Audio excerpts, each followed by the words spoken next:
कैसे हो आप लोग? मजे में। मतलब अब तक हमने कुछ रोस्टिंग वीडियो बनाए, अलग अलग चीजें करी, गेमिंग के वीडियो डाले, रोस्टिंग के वीडियो डाले, सब कुछ करे। पर आज आज एक नई चीज बता रहा हूँ मैं आपको।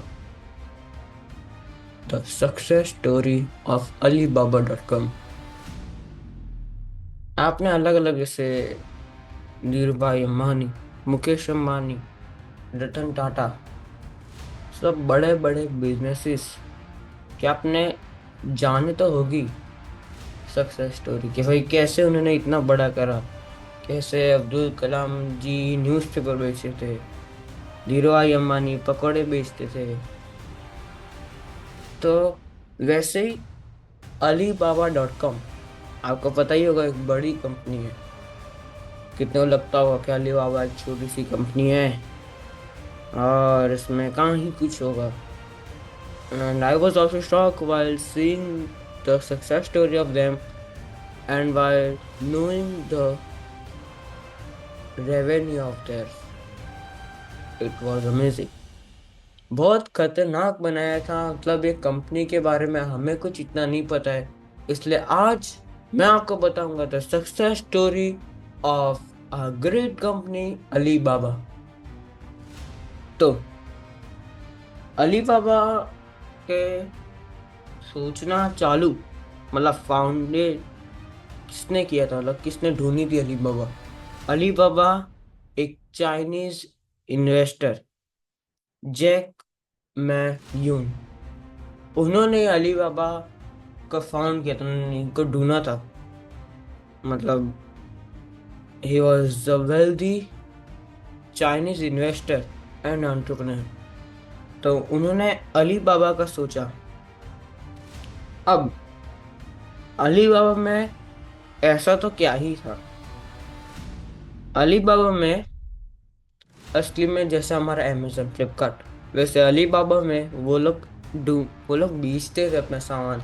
जैसे आपके कोई रिटेलर से आप कुछ मंगवाते हो, as I am ordering an iPhone from Amazon, और वो लोग के पहले मैं ऑर्डर प्लेस करूँगा। मैं ऑर्डर प्लेस करके बाद में उनके पास जो बेच रहा है, जहाँ से वो आ रहा है, मेरे पास जिस दुकान से आ रहा है, उनके पास ऑर्डर जाएगा। वो ऑर्डर को पैक करेंगे, वो लोग आगे अमेजोन को भेजेंगे। अमेजोन उसके अंदर के सब इंस्पेक्शन करेंगे, उसके अंदर सब करेंगे, उसके बाद में मेरे पास डिलीवरी आएगी। तो यही था अली बाबा। सेम इस तरीके से ही था अली बाबा। पहले उन्होंने डायरेक्ट फैक्ट्री इस तरीके से अपने घर पे दूसरे घर पे पहुंचाया। बाद में थोड़े टाइम बाद उन्होंने रिटेलर टू रिटेलर भी चालू किया, क्या मतलब एक रिटेलर से दूसरे, और एक वो भी था कि एक रिटेलर से डायरेक्ट कस्टमर को। कि एक आईफोन की फैक्ट्री है, आईफोन की फैक्ट्री से वो एक दुकान वाले के पास जाएगा, वो दुकान वाला हमें बेचेगा। तो ऐसा ही कुछ उन्होंने आगे स्टार्ट किया था। अब अलीबाबा में ये सब तो हुआ। अब मेन जैक मा, उनका नाम था, उन्होंने फाउंड किया था। वो एक इंग्लिश टीचर थे चाइना में। सो उनका माइंड असली में एक एंटरप्रेन्योर था। एंटरप्रेन्योर जैसा माइंड था उनका, कि मतलब वो अपने दिमाग में बिजनेस आइडियाज, कैसे बिजनेस को ग्रो करना है, कैसे बिजनेस को चलाना है, ये सब वो उसमें करते थे। अब पेंग ली, मतलब एक और उनके दोस्त का नाम है, वो भी इसके अंदर थे। मतलब उन्होंने क्या करा, उन्होंने B2B बिजनेस का चालू किया। ऑनलाइन मार्केट प्लेस इन 1999, 1999 में उन्होंने ऑनलाइन भी चालू करवाया कि ऑनलाइन भी हम प्रोडक्ट शेयर करना चालू करेंगे। और उसके बाद में स्टार्टिंग में वैसा नहीं था, बाद में उन्होंने ऑनलाइन भी प्रोडक्ट सेल करना बताया। अब अलीबाबा की स्टोरी चालू कहाँ से हुई आपकी? अलीबाबा की स्टोरी 1990s, तो उस टाइम में इसके बारे में सोचना चालू होता। मतलब कि जैक मा, जो उनके फाउंडर थे अलीबाबा के, उन्होंने सोचा कि ये कुछ, मतलब अब तक किसी ने लिया नहीं है ये, ट्रेड करने का, मतलब एक जगह से दूसरी जगह ये सब करने का। तो ये सब इंस्पिरेशन उनको एक ट्रिप में मिली थी। वो ट्रिप में गए थे यूनाइटेड स्टेट्स। वहां पे उनके माइंड में ऐसा कुछ आया कि ऐसा अभी कुछ स्टार्ट नहीं हुआ है कि हम रिटेलर टू रिटेलर बेचे, हम प्रोडक्ट को ऑनलाइन सेल करें, ये सब तब था नहीं। और उन्होंने इसका ही फायदा उठा के alibaba.com चालू किया। अब तुम बोलोगे भाई अलीबाबा कहाँ पे ही है, हम तो अमेजोन यूज करते, बाद में फ्लिपकार्ट यूज करते, अजियो, मिंत्रा, मीशो, ये सब यूज करते हैं हमारा। मैं तुम्हें बताता हूँ कि अली बाबा भी कितनी बड़ी कंपनी है। तो उन्होंने सब कुछ सोचा, ये सब को फाउंड किया, मतलब कंपनी के बारे में सब फाइनल सब सोचा 1999 में, मतलब 1990s, लेट 1990s में उन्हें सोचा। इतने टाइम बाद आखिरकार उनके माइंड में आया कि उनको कैसे इस कंपनी को आगे ले जाना है और कैसे इस कंपनी को करना है। अब बाद में ये सब हुआ। अब सबसे मेन चीज होती है कंपनी की कि उस कंपनी का नाम क्या रखे। आप भी कोई कंपनी ढूंढोगे और उसका नाम क्या होगा, कभी सोचा आपने? आपको कितनी चीजें एक्सप्लोर करनी पड़ती है, मीन्स कि आपकी कंपनी किस चीज के ऊपर है, उसके अंदर हो क्या रहा है, उसके अंदर कैसे क्या हो रहा है, उस हिसाब से आप कुछ वर्ड्स ढूंढोगे, वैसे करके आप बनाते हो।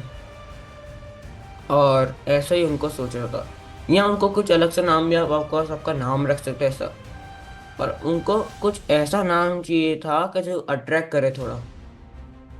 और आपने एक कहानी सुनी होगी, अली बाबा एंड द 40 थीव्स, सुनी है ना ये स्टोरी तो सुनी होगी, अली बाबा एंड द 40 थीव्स।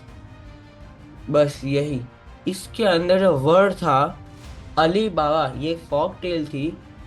मतलब ऐसे फॉक टेल आपको बताऊं कि मतलब कोई रिलीजन, मतलब जैसे काश वाश उनके ऊपर पता है, एक कहानी होती है सबकी अपनी, जो बहुत मतलब पहले लिखी गई होती है, काफी पॉपुलर होती है।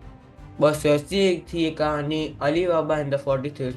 और उसमें से उन्हें आइडिया आया कि अब मेरी कंपनी का नाम होगा अली बाबा। अब अली बाबा को चालू कर दिया, अलीबाबा का सब कर दिया। अब उसको, उस पर उन्होंने मेन फोकस रखा, B2B बिजनेस है, business to business, online trade. उस पर उन्होंने चालू किया कि मैन्युफैक्चरर्स और सप्लायर्स सबको एक साथ कनेक्ट करके इस कंपनी को आगे बढ़ाना चालू कर दिया। बाद में ऑफकोर्स आप एक कंपनी बना के, जैसे कि जियो बनाई हुई है, जियो ने समझो पहले अगर सिम ये सब का चालू किया, फिर जियो का आया अजियो, ट्रेंड्स, रिलायंस, ये सब इतना सारा कंपनी उन अलग अलग चीज़ के लिए लाए। जैसे वो कहाँ पे नेटवर्किंग के लिए जो हमारा सिम, कपड़ों के लिए जियो है, ट्रेंड्स है, रिलायंस डिजिटल में आप इलेक्ट्रॉनिक सामान लेते हैं। ऐसा हर फील्ड में धीमे धीमे कंपनी एक्सपांड होती है। और बस वैसे ही करा कि इन्होंने अपनी कंपनी को एक्सपांड करना चालू कर दिया धीमे धीमे। इन 2003 उन्होंने लॉन्च किया टैब ऐप। वो थी C2C, customer to consumer, means consumer to consumer भी बोल सकते हो, ऑनलाइन मार्केट प्लेस पे। बाद में आगे जाके बहुत बड़ा बन गया, एक चाइनीज ई कॉमर्स इंडस्ट्री, ये काफी आगे गई। आज के टाइम पे अलीबाबा ने बहुत सारी चीजें करके भी, उन्होंने डिजिटल पेमेंट का चालू किया हुआ है, उन्होंने एंटरटेनमेंट चालू किया हुआ है, उन्होंने लॉजिस्टिक्स का रखा है, जैसे कि रिलायंस ये सब ने किया हुआ है। अब मेन मुद्दा आता है कि अलीबाबा ग्रो कैसे हुआ, हाउ डिड अलीबाबा ग्रो। तो अलीबाबा असली में एक छोटा बिजनेस था। ऑफकोर्स आप जब चालू करोगे या फिर कंपनी, तो आपके पास कुछ ही पैसे होंगे, आपको एक साथ 10 करोड़ तो निकाल के रख नहीं दोगे कि ये मेरी कंपनी में इतना लगाऊंगा।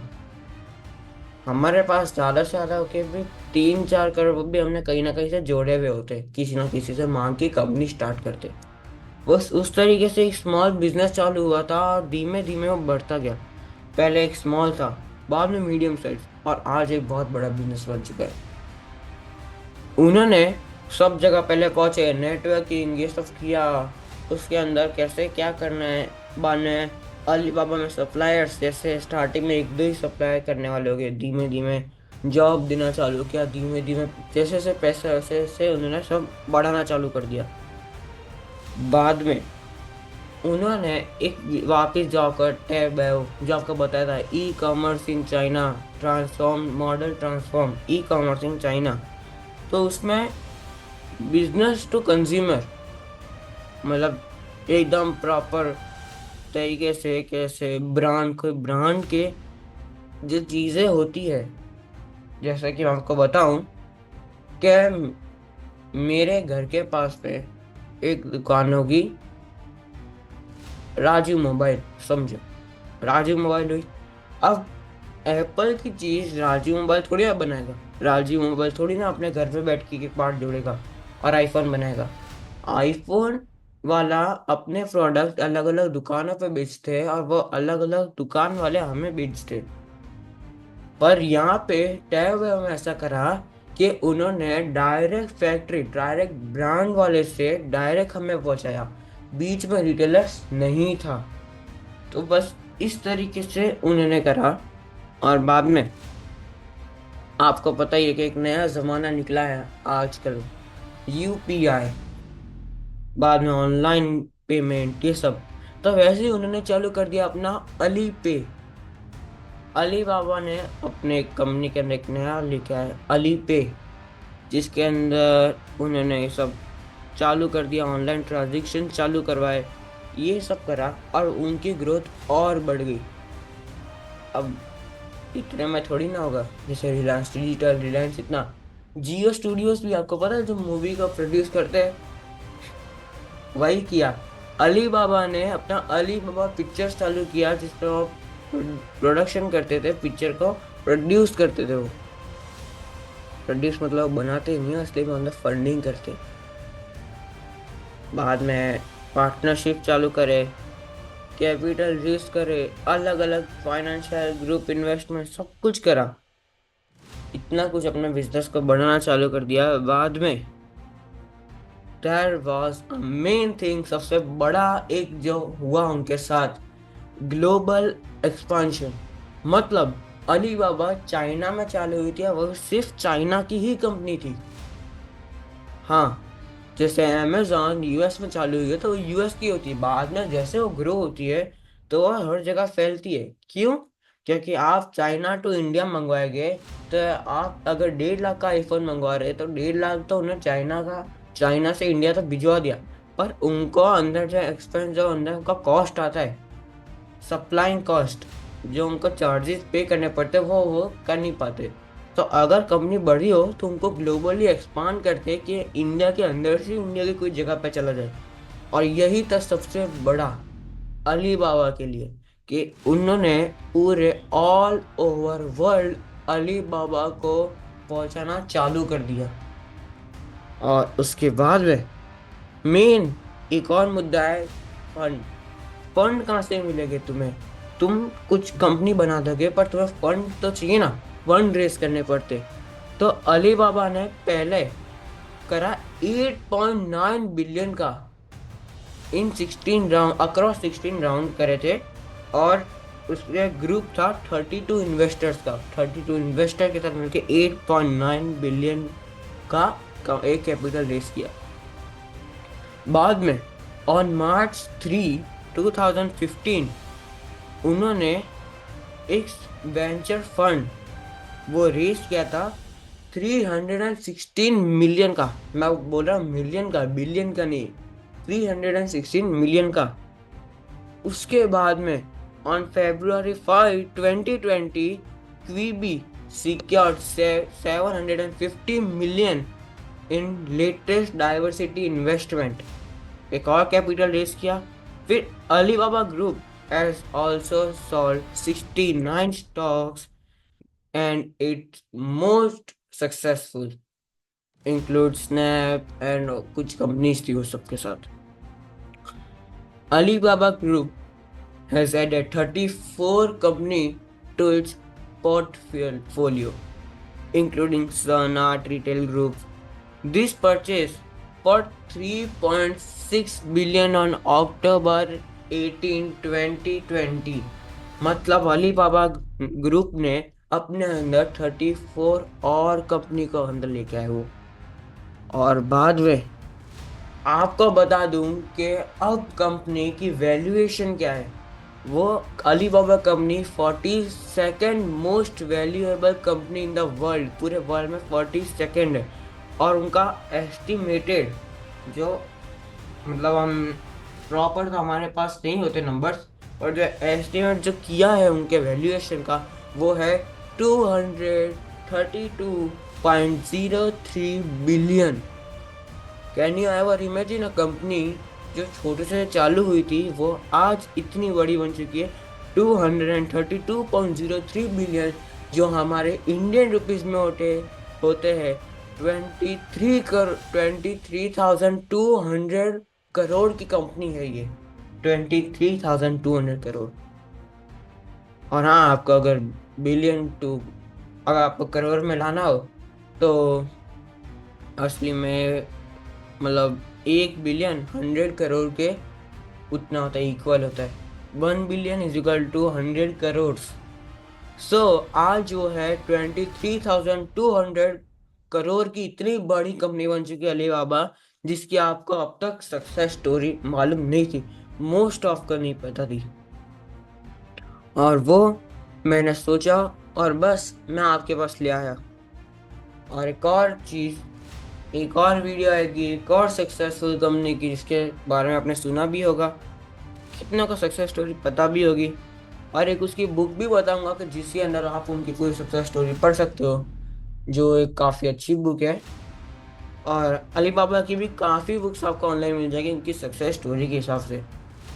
तो आपको पता चला कि 23,200 करोड़ की कंपनी के बारे में आपको पता ही नहीं था अब तक, और अब आपको पता चल गया है। वो बात अलग है। देखो, आप चालू करो क्या कंपनी, तो आप, मतलब काफ़ी हद तक आप आगे बढ़ पाओगे। मीन्स अलीबाबा एक 1999 की कंपनी थी, है ना, तब वो आई थी। तो उसमें आपका टाइम, मतलब काफ़ी टाइम हो गया, और उसमें कुछ ऐसी चीज़ें हो गई होगी, जैसे कंपनी कभी लॉस में गई होगी, कुछ ज़्यादा लॉस चला गया तो उन्होंने थोड़ी सर्विस प्रोवाइड कम कर दी हो, उनके थोड़े रेट्स में फ़र्क पड़ रहा होगा, उनके थोड़े वो शिपिंग चार्जेस में प्रॉब्लम, मतलब ज़्यादा हो रहा होगा। तो उस हिसाब से अभी अलीबाबा काफ़ी कम हो चुका है, और अमेज़न, फ्लिपकार्ट ये सब अभी चल रहे हैं। पर अलीबाबा अभी चाइना में है, काफ़ी अच्छे चल रहा है अभी अलीबाबा। बस ऐसे ही था। अब आपको एक और बात बता दूं कि Alibaba is a multinational company and one of the world's largest e commerce companies. एक टाइम पे वो ये इतनी बड़ी हुआ करती थी, और अब ये काफ़ी कम हो चुकी है। इंडिया में तो ऑफकोर्स अलीबाबा का जल्दी से नाम और निशान नहीं मिल रहा है, इतना खराब हो चुका है इंडिया में। इंडिया में अमेजोन, फ्लिपकार्ट, जियो, मिंत्रा, ये सभी काफ़ी चल रहे हैं। एक टाइम पे अलीबाबा इतनी वर्ल्ड की सबसे बड़ी ई कॉमर्स कंपनी में आती थी, सबसे बड़ी। अभी 42nd हो गई है वो। पर आपको सक्सेस स्टोरी कैसी लगी है वो मेरे को कमेंट करके बताना। मेरे चैनल को लाइक करो, शेयर करो, सब्सक्राइब करो, फुल सपोर्ट करो। पूरा वीडियो ज़रूर देख के जाना, आपको बहुत पसंद आएगा ये video. And thank you, keep watching, और लाइक ज़रूर करना और सब्सक्राइब करना। Thank you. That's me, rocket devil, और आप देख रहे हो rocket devil 44। So do subscribe, like and increase my watch hours. Thank you.